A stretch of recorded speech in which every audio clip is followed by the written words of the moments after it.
Jesús sana a un sordo. Luego de haber sanado a la mujer, a la hija de la mujer sirofenicia, de haberla liberado a la distancia, de haberla tratado como un perrillo, viene este otro nuevo episodio. Bueno, antes de este sucedieron muchos en que los evangelios los relatan más bien en general. Mateo capítulo 15, del versículo 29 al 30, dice: Pasó Jesús de allí y vino junto al mar de Galilea, y subiendo al monte se sentó allí, y se le acercó mucha gente que traía consigo a cojos, ciegos, mudos, mancos y otros muchos enfermos, y los pusieron a los pies de Jesús y los sanó. De manera que la multitud se maravillaba viendo a los mudos hablar, a los mancos sanados, a los cojos andar y a los ciegos ver, y glorificaban al Dios de Israel. Entonces en estos cuantos versículos habla de una buena cantidad de sanidades, mucha gente se habrá acercado. Jesús procuraba apartarse de las multitudes, pero le era bastante difícil lograrlo. Pero sí nos cuenta con detalle los evangelistas, o sea, Marcos capítulo 7, 31 al 37, y los pasajes paralelos, o sea, es la misma historia, nada más que contada también en Mateo. No ponemos las dos referencias, cuando sale la expresión pasajes paralelos se refiere a eso. La curación del sordo y tartamudo. Marcos capítulo 7, versículo 32 dice: Y le trajeron un sordo y tartamudo, y le rogaron que le pusiera la mano encima. Y tomándole aparte de la gente, metió los dedos en las orejas de él, y escupiendo tocó su lengua. Y levantando los ojos al cielo, gimió y le dijo: Efata, que quiere decir sea abierto. Y al momento fueron abiertos sus oídos, y se desató la ligadura de su lengua, y hablaba bien. Acá tenemos un milagro particular. Dijimos que la idea de los evangelistas ha sido registrar milagros por diferentes métodos, para que no nos hagamos la idea de que Jesús, podemos ver los milagros de él y extraer el método y después ir y replicarlos. Si los queremos replicar, tenemos que tener la fe, y tenemos que usar la palabra, y bien, tiene que guiarnos el Señor, tenemos que sujetarnos a su voluntad. Pero este señor era sordo y hablaba, pero no podía hablar bien porque no escuchaba, entonces no podía reproducir los sonidos correctamente, pues acá la Biblia lo define como tartamudo.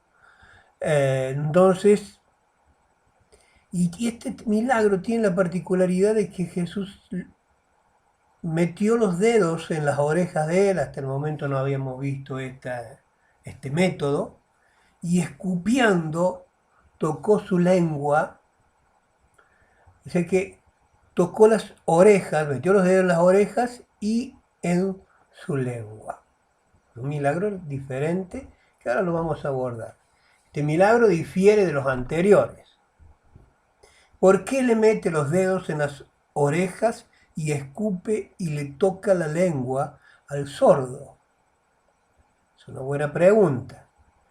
Bien, hay diferentes explicaciones que podemos encontrar cuando uno busca algún comentario bíblico, algunas Biblias de estudio, y yo me inclino por porque quiere despertar su fe.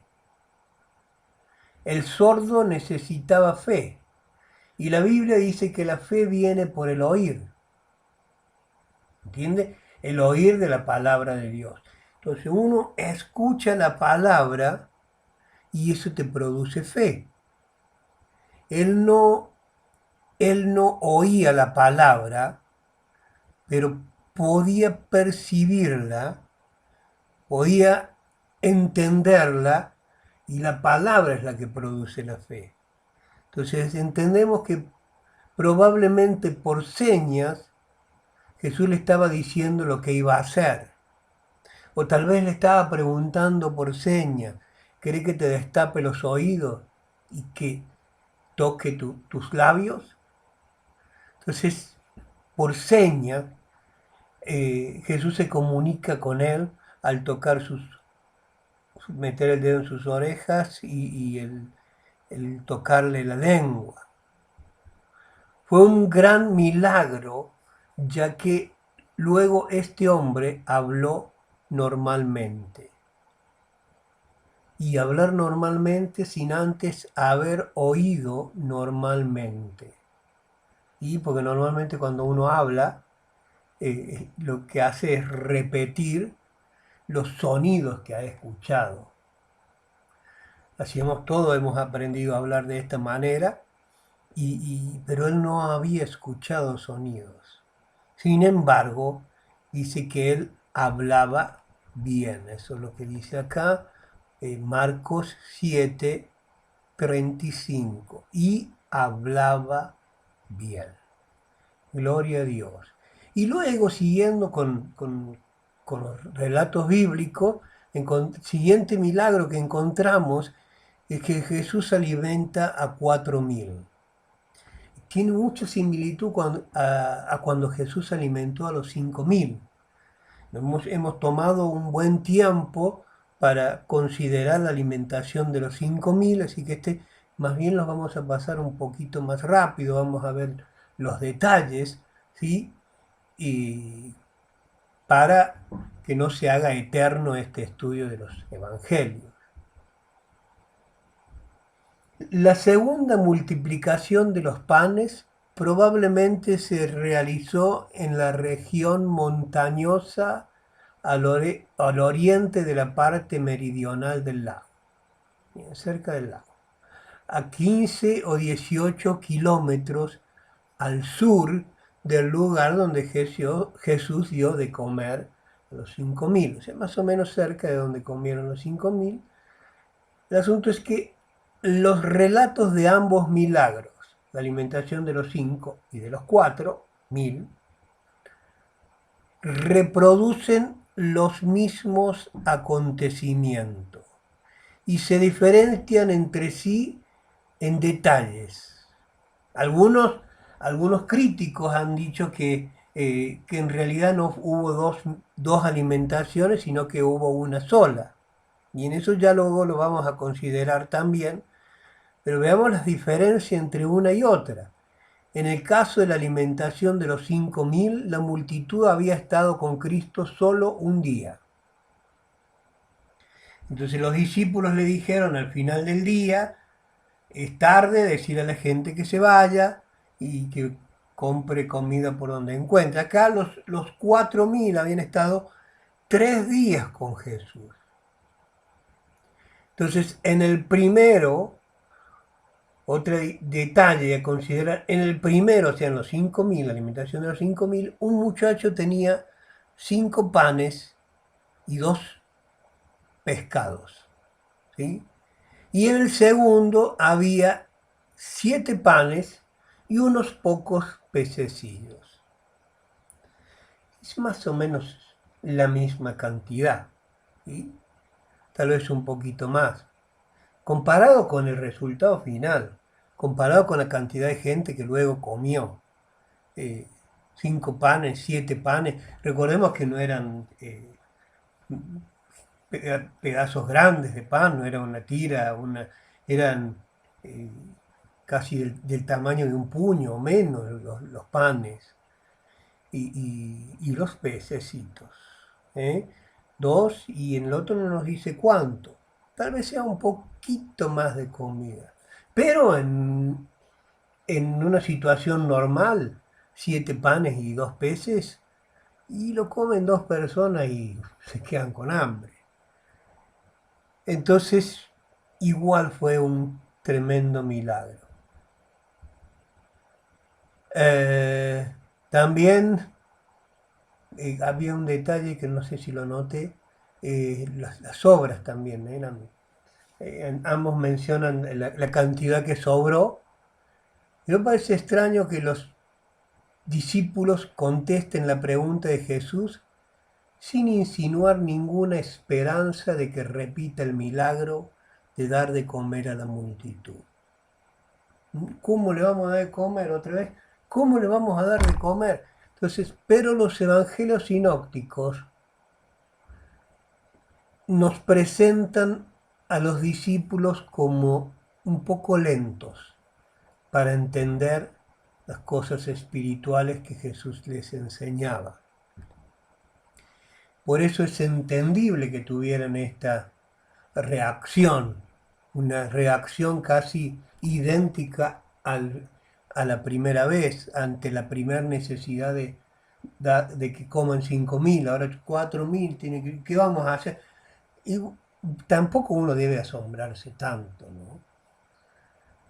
Si vamos a ser honestos, creo que no podemos asombrarnos tanto, porque nosotros a veces tenemos las mismas reacciones a los mismos problemas, siendo que ya previamente hemos visto un milagro, y otra vez un milagro, y viene la boleta de la luz, y cómo voy a pagar y todo eso, y vemos cómo Dios provee y podemos cumplir, y todos los meses cumplimos, pero cada nuevo mes a veces yo, ¿y ahora cómo voy a pagar?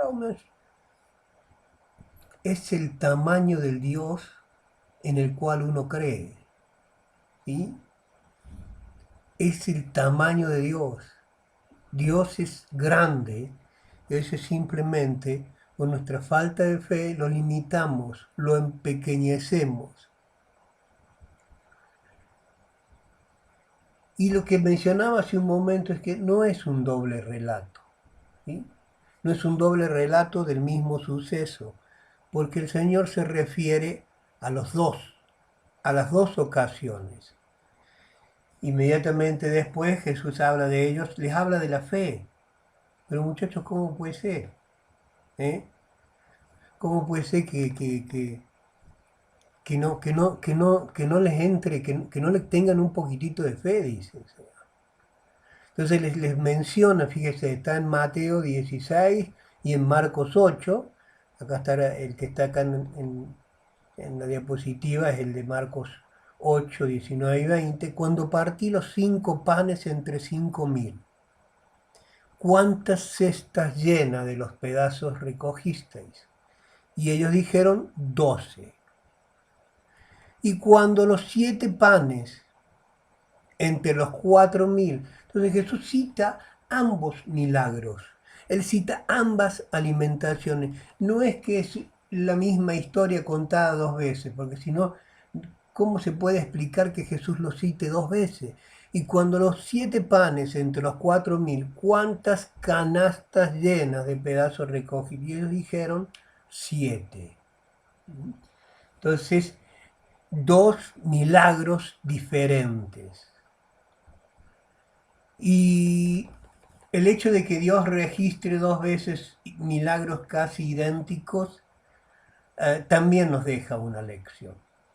Nos deja las mismas lecciones que nos dejaron la alimentación de los 5.000. Y una más. Y una más, y a esa me quiero referir. Me quiero referir a que al ver los dos milagros, uno aprende una lección. Y es que Dios puede hacerlo otra vez.